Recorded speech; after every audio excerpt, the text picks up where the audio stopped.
जहाँ पर एक लंबा चौड़ा परिवार रहा करता है। सास, ननद, देवरानी, जेठानी। कहने को तो घर में 4-4 महिलाएं हैं, लेकिन जाने क्यों वो सभी ही अकेलेपन की शिकार है। ये मैं क्या सुन रही हूँ माँ जी? छोटी शहर जाने की तैयारी कर रही है? हाँ, तो इसमें इतना शोर करने वाली कौन सी बात है? छोटे का शहर से फोन आया, कह रहा है शहर में उसे बड़ी दिक्कत हो रही है, ना ठीक से खाना खा पा रहा है, ना कोई ख्याल रखने वाला है, इसीलिए छोटी को लेकर अपने साथ शहर जाएगा। अब छोटी वहाँ रहेगी तो कम से कम 2 टाइम के खाने की टेंशन तो नहीं रहेगी उसे। वाह माँ जी वाह, ये आपने बड़े पति की बात करी। देवर जी को अभी शादी किए हुए 1 ही साल हुआ है। 1 ही साल में उन्हें पत्नी की याद सताने लगी, और ये खाना नहीं खा पाते, तबीयत खराब है, ये सारे ना बहाने हैं बीवी को बुलाने के, और क्या। एक हम है, शादी को 5 साल होने आए, लेकिन हमें शहर भेजने के बारे में आपने एक बार भी नहीं सोचा। खाना बनाने और खाने की दिक्कत बस देवर जी को होती है। हमारे बिट्टू के पापा क्या लोहे के बने हैं? मुझे तो आपने कभी शहर भेजने के लिए हामी नहीं भरी। अरे तो तुम दोनों को शहर भेज दूंगी तो मैं यहाँ के अकेले दीवारों पे सर मारूंगी। और भूल मत बड़ी बहू, यह घर गृहस्थी संभालने की जिम्मेदारी मेरे बाद तेरी है, इसलिए तू तो शहर जा ही नहीं सकती। इसलिए ये शहर जाने के सपने देखना छोड़ दे। और छोटी से तेरी क्या बराबरी है? उसकी अभी अभी शादी हुई है, और मेरा छोटा भी तो शुरू से ही नाजुक रहा है, बाहर का खाना उसे हजम कहाँ होता है। इसलिए मैंने तय किया है कि छोटी बहू जाकर छोटे के साथ रहेगी, और तू यहाँ गांव में मेरे साथ घर संभालेगी। मैंने भी कोई कच्ची गोलियां नहीं खेल रखी है। अगर मैं अपने पति के बिना यहाँ गांव में रह रही हूँ तो छोटी को भी मैं शहर नहीं जाने दूंगी। या तो हम दोनों को आप बाहर भेजो, वरना ये भी मेरी तरह गांव में ही रहेगी। अरे भाभी, मैंने तो सुना था कि जेठानी बड़ी बहन की तरह होती है, लेकिन आप में तो बड़ी बहन वाले एक भी लक्षण ना है। अरे मेरे सुख से इतनी जलन! अगर मेरी जगह आपकी छोटी बहन होती तो उसके रास्ते में ऐसे ही कांटे बिछाती क्या? देख छोटी, तू ना इस घर की छोटी बहू है, इस नाते हर वो जिम्मेदारी और कर्तव्य जो मेरे माथे मढ़ा गया है, उसकी आधी जिम्मेदारी तेरी भी है। बस अपना फर्ज निभाती रहे। तुझे तेरे फर्ज से पीछे नहीं हटने दूंगी मैं, चाहे जो भी हो जाए। मुझे तुम्हारी बहन बनने का कोई शौक नहीं है। देवरानी देवरानी होती है। जेठानी के मुंह से ऐसी बातें सुनने के बाद देवरानी को इतना समझ में आ गया था कि ससुराल में किसी से भी अपनेपन की उम्मीद करना बेकार है। एक औरत होकर ही अगर जेठानी उसकी स्थिति को नहीं समझ सकती तो किसी और से शिकायत करने का कोई मतलब नहीं है। बड़ी बहू, ये सर पर घूंघट क्यों हटा हुआ है? भूल गई कि तुम अपने ससुराल में हो? माँ जी, बहुत गर्मी हो रही है। इतनी गर्मी में सर पर घूंघट लेकर किचन में खाना बनाने से दम घुटने लगता है, इसलिए मैंने सर पर से पल्लू हटा दिया। और वैसे भी इस समय तो रसोई में हम दोनों देवरानी जेठानी के अलावा कोई और है ही नहीं। मुझे पहाड़ा पढ़ाने की कोई जरूरत नहीं है बड़ी बहू। अगर कोई आएगा तो पहले क्या तुझे चिट्ठी डाल कर आएगा? कोई रसोई में हो या ना हो, जो इस घर की परंपरा है उसे तुम्हें निभाना ही होगा। और गर्मी क्या आज पहली बार पड़ रही है? आज से पहले गर्मी नहीं देखी तुमने? थोड़ा सा गर्मी में खाना बना दोगी तो पिघल नहीं जाओगी। अरे हमने 30-30 लोगों का खाना बनाया है इतनी गर्मी में। ससुर, जेठ, सास, किसी के सामने जो 1 इंच का भी घूंघट हमारे चेहरे से हटा हो। हमने तो खुद इतनी छूट दी हुई है तुम्हें कि भाई हमसे तो घूंघट करवा नहीं रहे, बस बाहर करना है। उतना करने में भी आफत आ जाती है दोनों देवरानी जेठानी को। ठीक ही कहता है, आजकल की लड़कियों को जितनी छूट दे दो ना, उतना ही सर पर बैठने की कोशिश करती है। सास के जाने के बाद इतनी गर्मी में खुद तो सासू माँ पूरा दिन मैक्सी पहनकर घूमती है, तब भी हाय गर्मी चिल्लाती रहती है, और हमसे चाहती है कि हम साड़ी पहनकर 24 घंटे सर ढक कर रखें। अरे बहू को इंसान ही नहीं समझती है। मुझे तो हैरानी इस बात की है कि माँ जी यूँ तो खुद एक औरत है, उन्होंने खुद जीवन भर साड़ी पहनी है, कम से कम उन्हें तो हमारा दुख दर्द समझना चाहिए था। लेकिन नहीं, वो तो परंपराओं के नाम पर बस टॉर्चर कर रही है हम दोनों को। अरे पिछले आधे घंटे से देख रही हूँ मैं आपको, जब देखो तब बस मोबाइल में यूट्यूब टुक टुक करते रहते हो। कभी पत्नी के साथ भी हंस बोल लिया करो। यहाँ सिर्फ खाना बनवाने और कपड़े दिलवाने के लिए लेकर आए थे मुझे। हाँ, अरे भाग्यवान, क्या हो गया बताओ? ये लो, रख दिया मैंने फोन। शादी क्या हुई? ऐसा लगता है मैं तो हंसना मुस्कुराना ही भूल गई हूँ। इस घर में कोई हंसने बोलने वाला नहीं है मेरे साथ। दिन भर आपका इंतजार करो कि आओगी तो थोड़ी देर मुझसे बात करोगी, मेरा भी तो कुछ मन हल्का हो जाए। पर आप तो आते ही मोबाइल लेकर बैठ जाते हो। औरतों की तो जिंदगी खराब है, पूरा दिन घर गृहस्थी में पीसो और उसके बाद कोई कदर करने वाला नहीं होता। अरे ऐसे कैसे कह दिया तुमने? तुम 3 औरतें हो। अरे घर में खूब गप्पे लड़ाया करो। ऐसे कैसे तुम अकेली हो गई? अकेली तो वो औरतें होती है जो पति के साथ घर में अकेली रहती है। यहाँ पर तो मम्मी है, भाभी है, दोस्ती बढ़ाओ सबके साथ। तुम्हारी मम्मी और भाभी कुछ भी हो सकती है, लेकिन मेरी दोस्त नहीं हो सकती। आपकी मम्मी को तो सास बनने से ही फुर्सत नहीं है, वो मेरा दोस्त क्या बनेगी? जाने क्यों मुझे ऐसा लगता है कि मेरी जिंदगी तो अकेले दीवारों से बात करते करते ही बीत जाएगी। घर से बाहर दोस्तों से मिलने के लिए समय नहीं होता, और घर के अंदर इतना लंबा चौड़ा परिवार होने के बाद भी बिल्कुल अकेलापन है। इस घर में कोई ऐसा नहीं है जिसके साथ मैं अपने मन की बात कर सकूं। देवरानी की ये समस्या सुनने के बाद आप लोग ऐसा मत समझिए कि ये सिर्फ छोटी बहू की समस्या है। अरे भाई, समस्या से तो उनकी सासू माँ और बड़ी बहू भी उतनी ही परेशान है, क्योंकि घर में सास, बहू, छोटी बहू, देवरानी, जेठानी सारे रिश्ते निभाने के लिए तो हर समय तैयार रहती है, लेकिन एक दूसरे का सुख दुख बांटने का इनके पास बिल्कुल समय नहीं है। मम्मी, शुक्रवार को मैं अपने ससुराल वालों को लेकर आपके यहाँ आ रही हूँ, आप तैयारी कर लेना। अरे बेटा, ये तो बहुत खुशी की बात है कि तू अपने सास, ससुर और जेठ जेठानी को लेकर यहाँ आ रही है। तो चिंता मत कर बेटा, मैं उनकी मेहमान नवाजी में कोई कसर नहीं छोड़ूंगी। वो क्या है ना माँ, मेरे ससुराल वाले 2 दिन के लिए घर पर ही रुकेंगे, उसके बाद उनकी 4 धाम यात्रा की टिकट है, उसके लिए निकल जाएंगे। बेटी से फ़ोन पर बात करने के बाद, अर्चना बहू, 2 दिन बाद भावना अपने परिवार को लेकर आ रही है। देखो, उसकी खातिरदारी में कोई कमी नहीं रहनी चाहिए। सुन लिया ना छोटी, तुम्हें तो वैसे भी जब तक नाम लेकर कोई काम ना कहो सुनाई नहीं देता, इसीलिए तुम्हें बता देती हूँ कि भावना दीदी अपने ससुराल वालों के साथ आ रही है, तो बिना बहाना बनाए आकर रसोई में काम में लग जाना। वैसे भी माँ जी ने लंबा चौड़ा मेन्यू कार्ड दिया है, और इतना सारा खाना मुझसे अकेले नहीं बनने वाला। जेठानी के टोंट भरे अंदाज से कही गई बात देवरानी शालू को अंदर तक चुभ गई थी। ये मेरा नाम लेकर ऐसे ताना मारने का क्या मतलब है भाभी? ऐसा लग रहा है जैसे भावना दीदी बस मेरी दानत है, आपकी कुछ नहीं।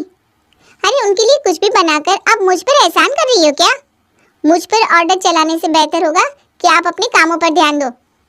दोनों देवरानी जेठानी को तू मैं करते देख सास सविता का पारा भी 7वें आसमान पर पहुंच गया था। अरे देवियो, बस करो, बात बात पर लड़ाई झगड़ा करना ही आता है क्या तुम दोनों को?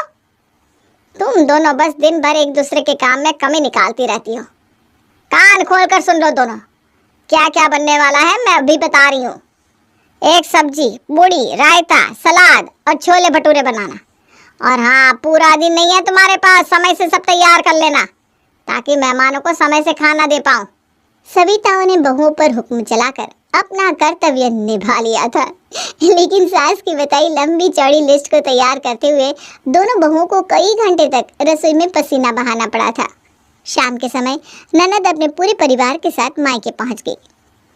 दीदी, नाश्ता तो हो गया, अब ऐसा करिए आप सब लोग बैठिए, हम दोनों खाना लगा देते हैं। अरे भाभी, ऐसे कैसे? आप दोनों कब खाएंगे? अरे नहीं दीदी, आप खाइए ना अपने ससुराल वालों के साथ। सबको खिलाने के बाद ना हम सबसे लास्ट में खाएंगे, हमारी टेंशन छोड़िए। ऐसे कैसे भाभी? अच्छा ऐसा करो, अभी ना पहले सारे आदमियों का खाना लगा देते हैं, उसके बाद दोनों मम्मियों का खाना लगा देंगे और फिर हम तीनों लास्ट में खाना खाएंगे। बोलो कैसी रही? अरे नहीं दीदी, बहुत लेट हो जाएगा, आप बैठिए ना, हम सबका खाना साथ में लगा रहे हैं, हमारा क्या है, हमें तो आदत है। अरे भाभी, आप बस मेरी बात मानो, कुछ लेट नहीं होगा। ननद की बात मानकर दोनों देवरानी जेठानी मिलकर पहले घर के सभी आदमियों का खाना लगा देती है। आदमियों को खाना खिलाने के बाद वो अपनी सास और ननद की सास का खाना भी परोस देती है। दीदी, मैंने कहा था ना आप खाइए, अब देखिए पूरियाँ खत्म हो गई है, सलाद भी खत्म हो गया है। ऐसा करिए आप और भाभी खाने के लिए बैठिए, मैं गर्मा गर्म पूरियाँ उतारती हूँ। अरे बेटा, इतना घबराने वाली क्या बात है? तुमने इतनी मेहनत करी, इतना सारा खाना बनाया, सबको खिलाया, अब तुम भी तो थक गई होगी ना? ऐसा करो, तुम तीनों खाने को बैठ जाओ और गर्मा गर्म पूरियाँ मैं उतारती हूँ। अरे बहन जी, आप हमारी मेहमान हैं, आप क्यों बनाएंगी? आप चिंता मत करिए, छोटी बना लेगी। कैसी बात करती है बहन जी आप। बना तो वो लेगी ही, लेकिन हमें भी तो उसकी थकान और परेशानी को समझना चाहिए ना। इन्होंने सबके लिए भोजन बनाया, गर्मा गर्म परोस कर खिलाया। क्या इनका अधिकार नहीं कि इन्हें भी गर्म खाना मिल सके? बिल्कुल ठीक कहा माँ जी आपने। पूरियाँ मैं बना रही हूँ, सलाद काट दो। बहू की बात सुनकर शांति देवी बड़ी बहू के साथ मिलकर खाना लगाने लगती है। बड़ी बहू, ये साड़ी तुझ पर ज्यादा अच्छी लग रही है, इसे तू ही रख ले। अरे नहीं नहीं मम्मी जी, आपके ऊपर ज्यादा अच्छी लगती है। बल्कि सच बताऊं तो आपके ऊपर सारी साड़ियाँ अच्छी लगती है। अरे बहन जी आप ही बताओ, बड़ी बहू इस साड़ी में अच्छी लग रही है कि नहीं? मैं कुछ समझी नहीं बहन जी, ये साड़ी दरअसल है किसकी? अरे बहन जी, हमारे घर में ना साड़ी किसी एक की नहीं होती। एक साड़ी को हम तीनों सास बहू पहनते हैं, जिसके ऊपर ज्यादा फब जाए वही रख लेता है, वरना तीनों बारी बारी से पहनते रहते हैं। दीदी, क्या आपकी सासू माँ आपके ससुराल में भी ऐसी आपके साथ रहती है, इतनी खुश मिजाज, अपने हाथ से बनाकर खिलाने वाली? भाभी, हम तीनों सास बहू देवरानी जेठानी बिल्कुल दोस्तों की तरह रहते हैं, एक दूसरे के सुख दुख में काम आते हैं और अपनी ईगो के लिए दूसरे को परेशान बिल्कुल भी नहीं करते। माँ जी भी हमारी परेशानी को बहुत अच्छे से समझती है, इसीलिए गर्मी आने से पहले ही हम दोनों को सूट सिलवाने के लिए कह देती हैं, ताकि हम गर्मी में परेशान ना हो। अरे बाकी में बहुत अच्छी है सासू माँ। ना तो हमारी सास हम पर सास वाला रौब छाड़ती है और ना हम बहुएं सास को देखकर नाक मुंह सिकोड़ते हैं। मिलजुल कर रहते हैं और एक दूसरे को खुले दिल से प्रेम करते हैं। साथ में शॉपिंग करने भी जाते हैं, मिलकर काम निपटाते हैं और बीमारी में एक दूसरे का बहुत ख्याल रखते हैं। बस इतना समझ लो भाभी, हंसी खुशी जीवन कट रहा है एक दूसरे के साथ और प्यार से कब समय कैसे बीत जाता है पता ही नहीं चलता। तो आपकी जेठानी और सास आपको ताने नहीं देती, पॉलिटिक्स नहीं करती? अरे नहीं, बिल्कुल नहीं। उल्टा माँ जी तो मुझे अपनी बेटी की तरह ट्रीट करती हैं और जेठानी और मैं तो बेस्ट फ्रेंड्स हैं। ननद की बातों ने दोनों भाभियों को हैरानी में डाल दिया था। कुछ देर बाद, माँ, क्या आप भी दोनों भाभियों की तरह मेरी सास के बर्ताव को देखकर हैरान हो? हाँ बेटा, पूछना तो मैं भी यही चाहती थी कि क्या वाकई समधन जी अपने हाथ से पकाकर तुम्हें खिलाती है? हाँ माँ, इसमें कोई झूठ नहीं है। माँ जी हमें अपनी बेटियों की तरह मानते हैं और सच बताऊं तो मैं आज अपनी जेठानी और सास को मायके लेकर भी इसीलिए आई हूँ, ताकि आप देख सको कि एक घर में तीन औरतें खुशी खुशी भी एक दूसरे के साथ रह सकती हैं। जरूरी नहीं कि घर में तीन औरतें होंगी तो लड़ाई झगड़ा ही करेंगी। कुछ दिन पहले, स्नेहा बेटा कब आएगी तू? तेरी बहुत याद आ रही है। अरे बेटा, तेरे आने से ही तो घर घर लगता है, नहीं तो मुंह बंदे पड़े रहो अपने कमरे में।